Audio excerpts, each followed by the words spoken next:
You really think you belong here? My dad laughed, swirling his wine.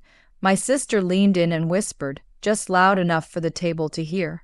She smells like pig manure. I said nothing. I simply folded my napkin, placed it on my lap, and smiled. They had no idea. 5 years ago, I left the city in disgrace. The weird farm girl who dropped out of college to raise pigs. My name was erased from family holidays, scrubbed from Christmas cards, but tonight they'd waited over a month for this reservation. They had no clue that the rustic fine dining experience they were bragging about on Instagram was mine. Then the restaurant manager approached, his voice calm but clear. "Welcome back, Miss Hannah. Your usual table is ready." Dad choked on his wine. That was the exact moment everything changed, and I'd waited 5 years for it. I wasn't always the girl who made my father choke on his wine. Once I was just Hannah Clark, the middle daughter, the odd one out, the one who smelled like the wrong kind of ambition. Growing up in suburban Connecticut meant pressed uniforms, tennis camp, and dinner conversations about SAT scores and Ivy League pipelines. My older sister, Lillian, was everything my parents hoped for. Straight, a student, Yale, bound, fluent in French by sophomore year.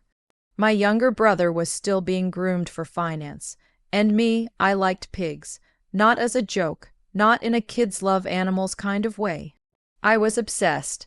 By 12, I knew more about rotational grazing and ethical breeding than most adults.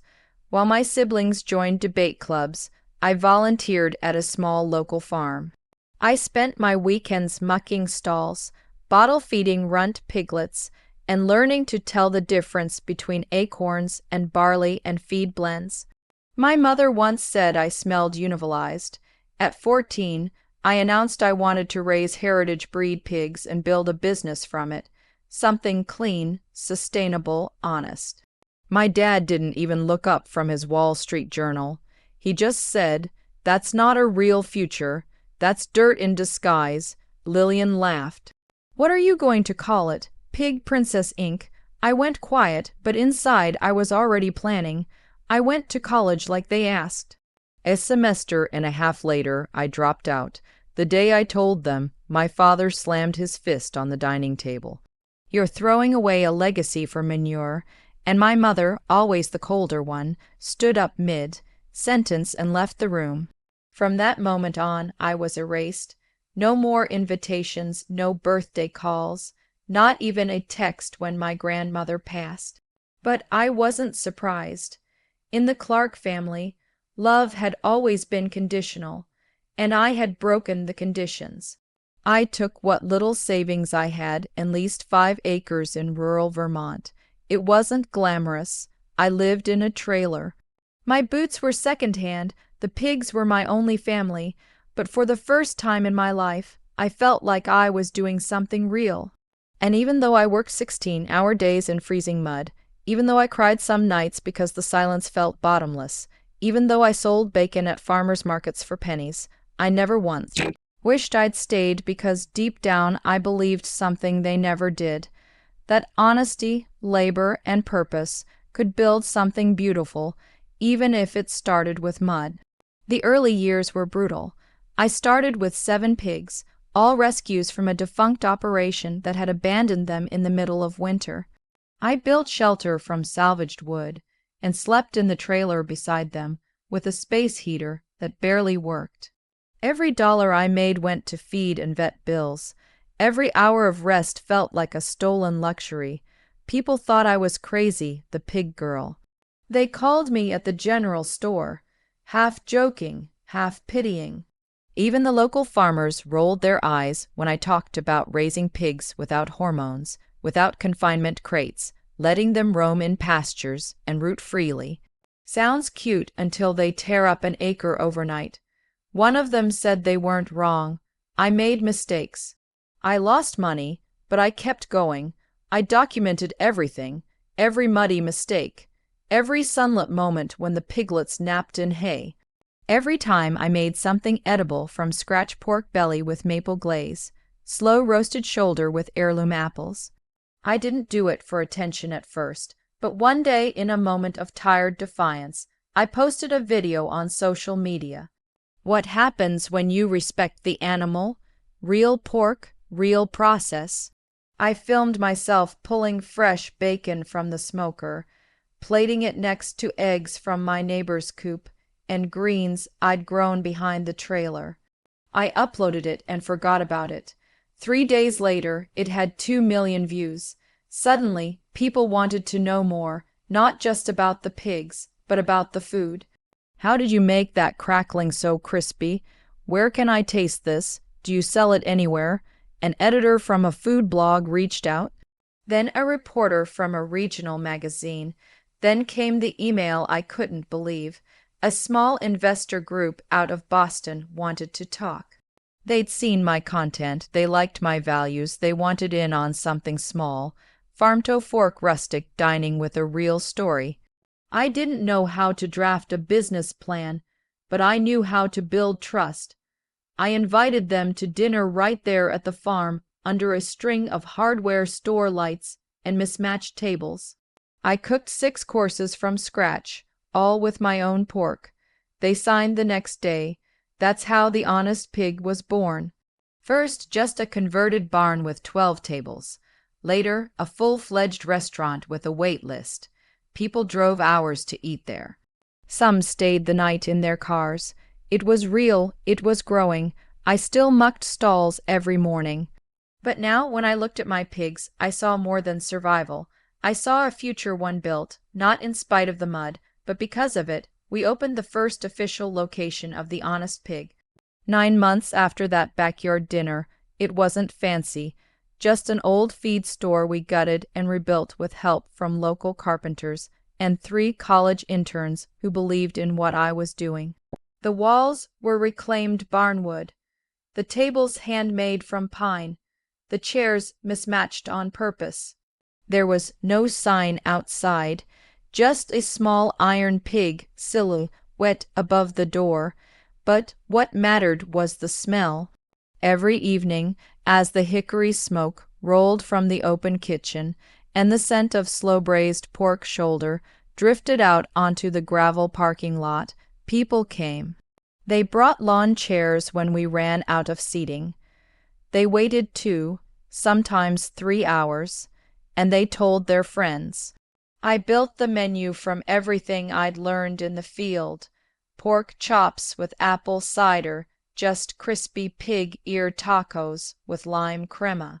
House cured ham served over skillet cornbread with hot honey.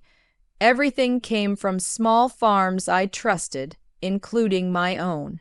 No shortcuts, no frozen meat, no food that hadn't been touched by real hands. It wasn't just food, it was a statement. Food writers started showing up. One from Bon Appetit called it the most honest plate in New England. The New York Times sent someone a month later. They called me the Pig Lady of America. I laughed at first, but it stuck. Soon I was getting offers to expand. Most of them were wrong big money with big strings attached. I turned them all down until I met Gloria Sandoval, a Latina entrepreneur who'd built her own bakery empire from scratch. She said, "What you've built is beautiful. Let's scale it without selling your soul." We partnered. I kept the name, the food, the vision. She brought the systems, the network, the discipline. Together, we opened the flagship location in the heart of Boston, inside a restored train station with vated ceilings and exposed brick. The kind of place my parents might visit and say, "This is real dining." It had a 6-month wait list. Within 2 weeks, we made Forbes 30 under 30. I was invited to speak at food summits and sustainability panels, and I still refused to put my face on the website. I didn't want the brand to be about me. I didn't need their applause, especially not theirs. My family still didn't call. They probably assumed I was running some roadside meat shack. They had no idea their friends were posting selfies inside my restaurant. And when I got the email from my sister, dinner reservation confirmed. Can't wait to celebrate my engagement with the family at the Honest Pig. I stared at the screen for a long time. They had no clue. They'd waited 5 weeks for that table, and now they were walking right into my world. The reservation email came from my sister. Lillian, family dinner to celebrate our engagement finally. 7:30 p.m. Saturday. You better show up, Hannah. You owe Mom at least that much. Attached below was the confirmation table for 7. Honest Pig flagship. I reread it 3 times. They had no idea. They had waited 5 weeks for that table. Our flagship location was booked out nearly 2 months in advance for weekends. Lillian must have pulled every string she had to secure that spot. Or maybe she knew someone. Or maybe she just begged. But one thing was clear. They didn't know who owned the place. My name was where public. I'd insisted on that from day one. No press releases with my photo. No features that mentioned my hometown or my family. I had built the Honest Pig to speak for itself. Now it was about to speak to them. Part of me considered calling the manager and canceling the reservation. I could claim a double booking or kitchen renovation, but something held me back. Not revenge, not even pride. Just readiness. I wasn't that girl anymore, the one who ran from their judgment, who cried quietly when they forgot her birthday, who pretended she didn't care when she was left off the family Christmas card.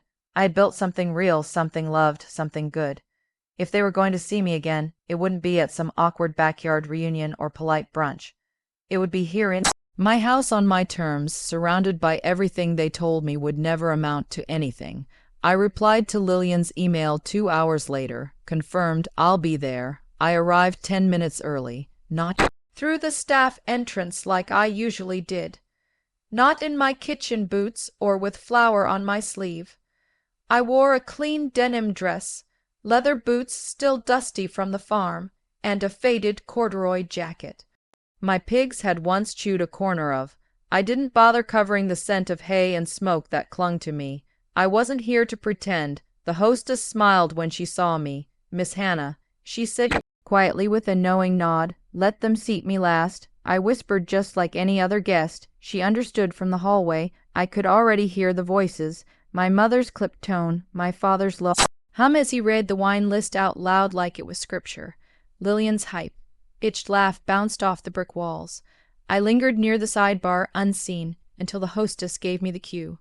Then I walked in. The table fell quiet for half a second, just long enough for all eyes to land on me. Then my father chuckled. You really think you belong here? He said, shaking his head. I forced a smile. Good evening, everyone.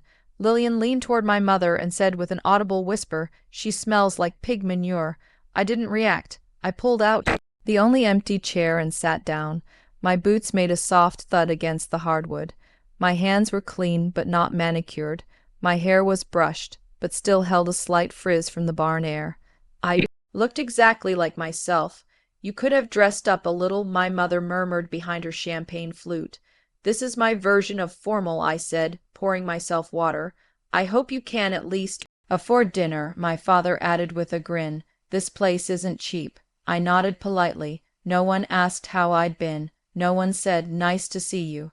To them, I was still the girl who threw her future into a pigsty, and yet they had waited 5 weeks to sit at this table. 5 weeks to dine in a place I had built. They just didn't know it yet. Not yet. The appetizers had just been cleared when it happened. We'd gotten through a shared plate of pork roulette, own recipe, and maple glazed bacon flatbread. They had no idea they were critiquing my creations. My mother pushed aside the pickled onions. Lillian scraped off the crackling. My father asked if the bacon was too thick for modern plating. I let them. Then Marcus appeared. He was our general manager, polished, calm, and sharp as a carving knife. He approached our table with his signature grace, holding a leather folder in one hand. Excuse me, he said, voice warm but composed. Is there a Miss Hannah Clark at this table? My father frowned. Why? He asked, immediately defensive. Is there a problem? Marcus turned to me, ignoring the question. Then he smiled. Welcome back, Miss Hannah. Your usual table is ready in the side dining room. Would you like me to bring over the investor's wine list now or after your walkthrough? Silence. Lillian blinked first. My mother's hand froze midair. My father choked on his wine literally. He coughed twice, then dabbed at his lips with his napkin, eyes wide. I'm sorry. What? He asked. Marcus turned to the rest of them. Still professional. Miss Clark prefers to dine privately when she visits flagship. The back room was held for her. Shall I move this party there? No, I said gently, setting down my water. This table is perfect. My family stared at me like I'd grown tusks. You work here? Lillian asked, squinting. Are you managing or something? I smiled. Not quite. You know the staff? My mother asked, her voice cracking with confusion. I trained most of them. My father leaned forward. Are you saying you're what, assistant manager? Sous chef? I folded my hands. No, Dad. I'm saying I own this restaurant. The Honest Pig is mine. I founded it. I run it. I designed the menu you're eating. Every course, every ingredient, it all came from me. No one breathed. I thought this was some new trendy farm-to-table thing, Lillian muttered. You can't be serious. She's joking, my father said. Almost hopeful. Marcus cleared his throat politely. Actually, sir, Miss Clark is not only the owner, but the executive chef and founder of our entire restaurant group. This flagship is the heart of our brand. The brand, my mother repeated. I turned to her. We have 7 locations now. Boston, Portland, Chicago, Denver. I opened the musing pork raised from my farm, the one you called a patch of mud and dreams. The words landed like knives. You lied, Lillian whispered. You made us think you were struggling. No, I said softly. You assumed I was. But why? My mother asked, blinking fast. Why wouldn't you tell us? I looked around the table at the people who had once decided I was only worth loving if I played by their rules. Because I wanted to see who you were when you thought I had nothing, I said, and now I know. Marcus, still standing by, spoke again. Chef Miranda would like your opinion on the heirloom rib rub, Miss Clark, before the team finalizes the spring menu. I stood. I'll be back shortly, I said, adjusting my jacket. Enjoy the entree. It's a braised pork shoulder signature. Then I walked away, leaving the table in stunned silence. I returned to the table 15 minutes later. They hadn't moved. No one had touched the entree, still steaming, still perfectly plated.